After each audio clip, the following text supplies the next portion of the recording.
آزادی کی محنت تو کئی سو سال چلی، لیکن 1857 کی جنگ آزادی میں ناکامی کے بعد اس برِ صغیر کے خطے میں سب سے زیادہ جو قربانیاں دی ہیں وہ علماء کرام نے دی ہیں، علماء حق نے دی ہیں۔ چنانچہ حکیم آفتاب حسن قریشی یہ لکھتے ہیں، مطالعہ پاکستان BA میں جو پڑھائی جاتی ہے علامہ اقبال یونیورسٹی پاکستان کی، اس میں یہ تحریر ہے، یہ بات کہ 1857 کی جنگ آزادی میں ناکامی کے باوجود جہاد کا سلسلہ جاری رہا۔ انگریزوں نے امبالہ اور پٹنہ میں مجاہدین کے خلاف مقدمات چلائے، انہیں بڑی سزائیں دیں۔ اس کے علاوہ انہوں نے اسلام اور مسلمانوں کے خلاف منظم تحریک چلائی اور مسلمانوں کو اسلام سے دور کرنے کے لیے عیسائی مشنریوں کی محنت کو اور بڑھایا۔ بہت بڑی تعداد میں عیسائی مشنری آئے جنہوں نے مسلمانوں کو عیسائی کرنے کی کوشش کی۔ اس وقت صرف علماء ہی تھے جو اسلام کے تحفظ اور احیاء کے لیے میدان میں اترے، مسلمانوں کے پاس تو کوئی حکومت ہی نہیں تھی۔ ایک چھوٹا سا قصبہ تھا دیوبند، وہاں حضرت مولانا قاسم نانوتوی رحمۃ اللہ علیہ نے جنگ آزادی 1857 کی ناکامی کے 9 سال بعد ایک مدرسے کی بنیاد رکھی، سہارنپور مدرسے کی بنیاد رکھی، اور مدارس کی بنیاد رکھی گئی کہ مسلمانوں سے دولت چھین لی گئی، حکومت اور اقتدار سب چھین لیا گیا، ان کا ایمان تو محفوظ رہے۔ یہ سلسلہ آگے بڑھا اور بہت اس کی تفصیلیں ہیں۔ جب انگریز، ہندو اور سکھ تینوں نے مل کر مسلمانوں کو ہر طریقے سے لوٹا، کون سی قربانی ہے جو مسلمانوں نے نہیں دی؟ کتنی عورتوں کی عزت جو ہے وہ لوٹی گئی، کتنے نوجوانوں کو سر عام قتل کیا گیا، کتنے گھروں کو جلایا گیا، مسجدوں کو جلایا گیا، مدرسوں کو بلڈوز کیا گیا، جلایا گیا، کتنے علماء کو شہید کیا گیا۔ یہ جرنیلی سڑک جو ہے لاہور سے لے کے پشاور سے لے کے دہلی تک، یا لاہور سے پشاور سے لے کے دہلی تک، کوئی بھی درخت ایسا نہیں تھا جہاں کسی عالم کی لاش لٹکائی نہ گئی ہو۔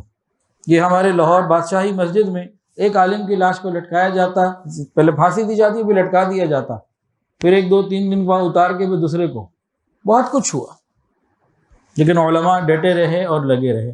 انگریز نے کیا کیا؟ لڑاؤ اور حکومت کرو، ڈیوائڈ اینڈ رول کی پالیسی پہ چلتے رہے۔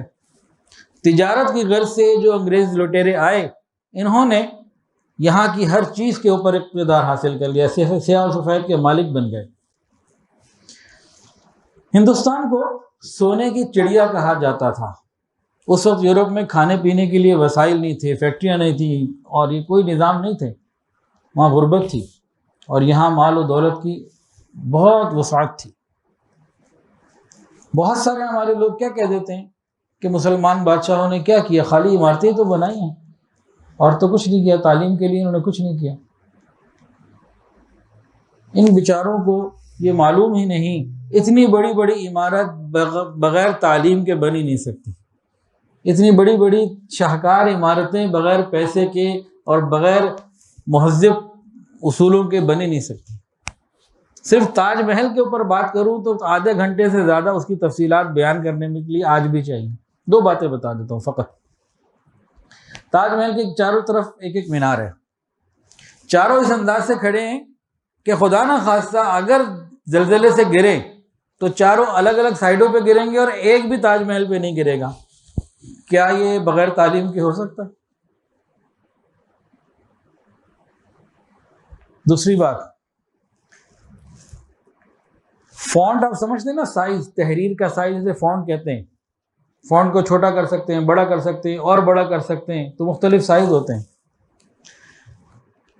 تاج محل میں قرآن مجید کی آیات لکھی ہوئی ہیں ایسے کر کے اور مختلف، آپ نیچے زمین پہ کھڑے ہیں اور آیات لکھی جا رہی ہیں، یوں اوپر جا رہی ہیں، اوپر جا رہی ہیں، آپ نیچے کھڑے ہیں، آپ کو ایک ہی فونٹ نظر آ رہا ہے، سب سے آخری لائن کا بھی، درمیانی لائن کا بھی، سب سے اونچی لائن کا بھی، حالانکہ ان میں کئی فٹوں کا، گزوں کا فاصلہ ہے، اور قریب سے جا کے دیکھیں نیچے والا فونٹ چھوٹا ہے، اور پھر آہستہ آہستہ بڑھ رہا، اور آخر جا کے وہ کافی بڑا ہو جاتا ہے۔